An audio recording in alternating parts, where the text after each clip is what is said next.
அகர முதல எழுத்தெல்லாம் ஆதி பகவன் முதற்றே உலகு. பாக்குப்பன். வணக்கம். இன்று என் சிதறல் வாங்குவோம் நாலடி. சான்றோர் பெருமக்களே, நாலடியாரில் கல்வி என்ற தலைப்பில் இன்றும் ஒரு நல்ல பாடல் நாம் சிந்திக்க இருக்கிறோம். இம்மை பயக்குமால் ஈய குறைவின்றால் தம்மை விளக்குமால் தாம்புலரா கேடென்றால் எம்மை உலகத்தும் யாம் காணேம். கல்வி போல் மம்மர் அறுக்கும் மருந்து. நாலடியார் கல்வியினுடைய இன்றியமையாமை மிக அழகாக சொல்லுகிறார். எது கல்வி? ஏன் நம்ம படிக்கணும்? ஏன் நம்ம கல்வியை கற்க வேண்டும்? ஏன்னா இந்த பிறவியில் எல்லா இன்பங்களையும் கொடுக்கும் கல்வி. அதுக்காக தான் படிக்கணும். இந்த பிறவியில் எல்லா இன்பங்களையும் கொடுக்கும். பிறருக்கு கொடுப்பதால் அது குறையாது. நம்ம 1000 ரூபாய் வச்சுன்னு இருக்கோம். ஐயா எனக்கு ஒரு 200 ரூபாய் கொடுன்னு ஒருத்தர் கேட்குறாரு. 1000 ரூபாயிலேருந்து 200 ரூபாய் கொடுத்துட்றோம். அப்போ எவ்வளோ இருக்கும்? நம்மக்கிட்ட 800 ரூபாய் இருக்கும். அப்போ பணம் கொடுத்தா குறைஞ்சிரும். எந்த பொருளும் உங்கள்கிட்டருந்து கொடுத்தீங்கன்னா அது குறைந்து விடும். ஆனால் கல்வி கொடுத்தால் குறையாது. ஒரு தம்பிக்கு 100 திருக்குறள் தெரியும். எதிர்விட்டு பையனுக்கு 20 திருக்குறள் கொடுத்துட்டான், சொல்லி கொடுத்துட்டான். அப்போது அவங்ககிட்ட 100னா 80 திருக்குறள் தான் இருக்குமா? 20 போயிடுச்சா?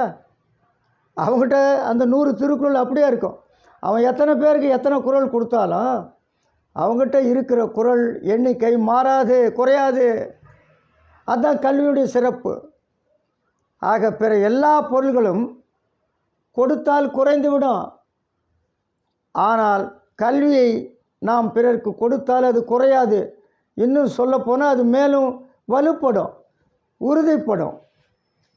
ஆக பிறருக்கு கொடுப்பதால் கல்வி குறையாது. உடையவரை, கல்வி உடையவரை அது மேம்படுத்தும், மதிப்புடன் விளங்க செய்யும். ஒருத்தன் படித்தது, அவர் ரொம்ப படித்தவருப்பா. அப்படியா? ஐயா வணக்கங்க. ஆசான் தேஞ்சா இருக்கிறாரு, மிக கற்றவர் அவர். அவருக்கு இந்த உலகத்தில், இலக்கிய உலகத்தில் பெருமதிப்பு இருக்குது. என்ன காரணம்? அவர் பணக்காரர் என்பதாலா?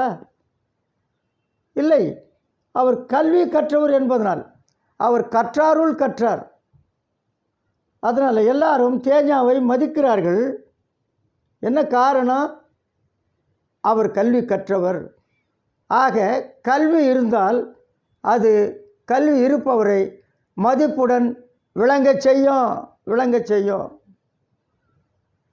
உடையார் உள்ளவரை, உடையார்னா கல்வி உடையார், கல்வியை பெற்றிருப்பவர், அவர் உயிர் உள்ளவரை கல்விக்கு அழிவு இல்லை. யாரும் தூக்கிட்டு போயிட முடியாது. ஒருத்தர் நிறைய படிச்சிருக்கிறாரு, தூங்கின்னு இருந்தார். காலையில் எழுந்தோடனே, நேற்று ஒருத்தன் திருட வந்தான்ப்பா, நான் படிச்சிருந்த புறநானூரில் 10 பாட்டு திருடிட்டு போயிட்டான். கிடையாது, முடியாது. அவர் உயிரோடு இருக்கிற வரைக்கும் அவர் படித்த, அவர் கற்ற கல்வி அவரோடு இருக்கும். அதுக்கு அழிவு கிடையாது. அதுதான் அந்த கல்வியினுடைய சிறப்பு. ஆக கல்வி உடையவர் உயிரோடு உள்ளவரை கல்விக்கு அழிவு இல்லை. அதனால் கல்விதான் மிகச் சிறந்தது. கல்வி அறியாமை மயக்கத்தை தீர்க்கும் மருந்து. அதை போன்ற ஒரு மருந்தை யாம் எவ்விடத்தும் கண்டதில்லை. நாலடியார் அறியாமை மயக்கத்தை தீர்க்கும் மருந்து கல்வி. கல்வி போல் அறியாமை தீர்க்கும் மருந்தை யாம் எவ்விடத்தும் கண்டதில்லை. நாலடியார். நான் எங்கேயும் பார்க்கலப்பா, நான் எங்கேயும் பார்க்கல.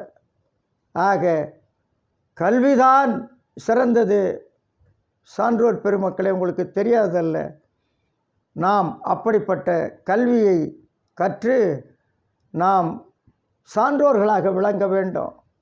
ஆக அறியாமையை போக்கும் அருமருந்து கல்வியே. அந்த கல்வியை நாம் பெறுவோமா? நாளும் பெறுவோமா? நன்றி, வணக்கம்.